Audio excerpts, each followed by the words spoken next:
qui anime notre président de la République, le général Mamadi Doumbouya, c'est de bâtir l'avenir de notre Guinée sur le socle de la paix et de la responsabilité.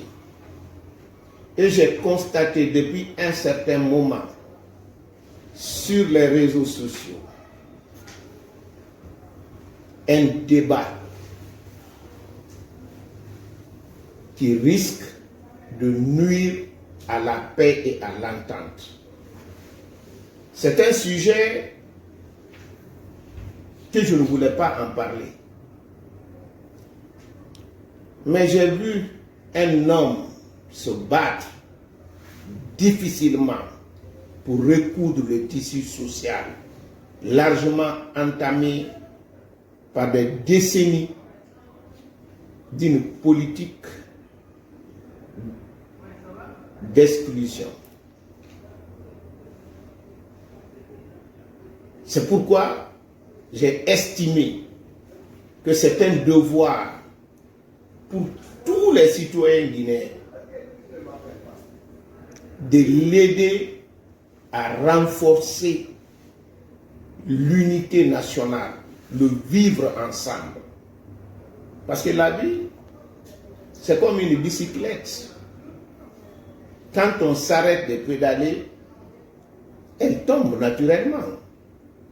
Donc, quand les conditions d'une paix sont créées, il faut toujours se battre pour la maintenir. Aussi elle est importante, aussi elle est fragile. C'est pourquoi on a parlé de cas du procureur Al-Gassimou Diallo. C'est difficile d'en parler. Parce que ce jeune magistrat est plein de qualités. Et il a eu beaucoup de chance dans sa carrière aussi. Ma mémoire d'homme, je ne me rappelle pas un groupe de magistrats qui a eu autant de chance que ces jeunes. Dans leur carrière, leur ascension a été fulgurante, tant sur le plan professionnel que sur la respectabilité au niveau de la population et de l'autorité. Avocat général à la Cour suprême à son âge, distinction commandeur de l'ordre de mérite national à son âge. Si l'autorité n'avait pas sanctionné positivement eu égard à leur mérite, ils ne seraient pas arrivés là-bas. Mais aujourd'hui,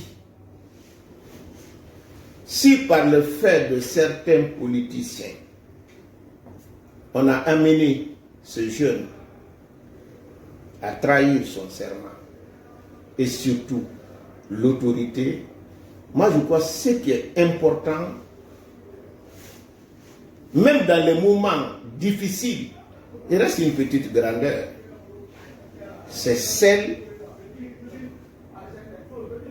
d'accepter, d'assumer ses actes. Nous savons tous, ce n'est un secret pour personne, que nos partis traditionnels ont toujours surfé sur l'ethnie, la peur de l'autre, le repli identitaire. C'est ce que le général Mamadi Doumbouya est venu effacer dans la mémoire des Guinéens. Voilà justement pourquoi je réagis aujourd'hui, parce que pour moi, ces rhétoriques ne doivent plus passer. Personne n'a intérêt aujourd'hui qu'on revienne sur la case de départ. Quand on a fait une chose, on a échoué. On l'a refait, on a échoué. croire maintenant qu'on peut faire la même chose, avoir un résultat différent, je ne pense pas que cela soit intelligent. C'est pourquoi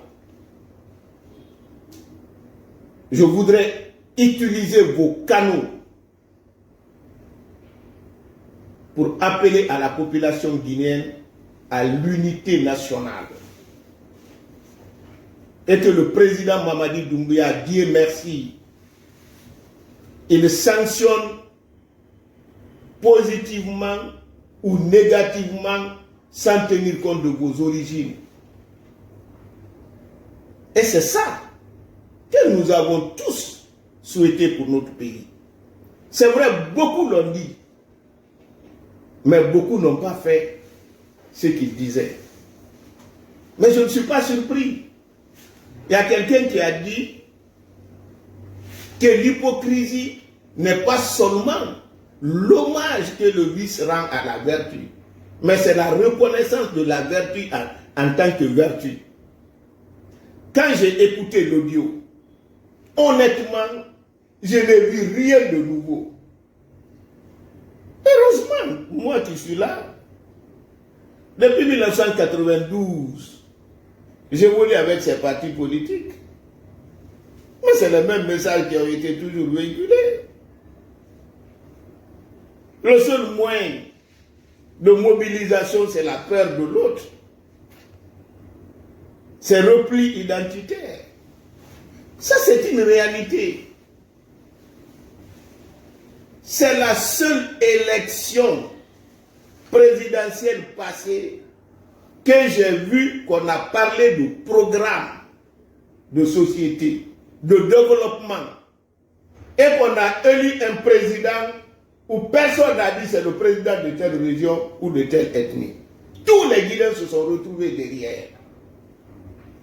Et c'est la seule Assemblée nationale aujourd'hui où on ne dira pas c'est l'Assemblée de telle région ou de telle région. C'est un atout qu'on doit capitaliser. Mais je pense à un moment donné, quand on a posé un acte, on doit pouvoir l'assumer. Et je demande à la jeunesse, cette dynamique-là, qui va sans doute sortir la Guinée de la misère, ne doit pas être arrêtée. Nous devons continuer à persévérer et à soutenir le président Mamadi Doumbouya. Pas pour lui, mais pour transformer notre pays en une nation où les Guinéens se parlent, se regroupent autour des programmes de société. Mettons derrière nous les considérations qui ont été les freins au développement de notre pays. Voilà les quelques mots que j'ai voulu adresser à cette brave population, à cette jeunesse dynamique de valeurs de Guinée à travers vos médias.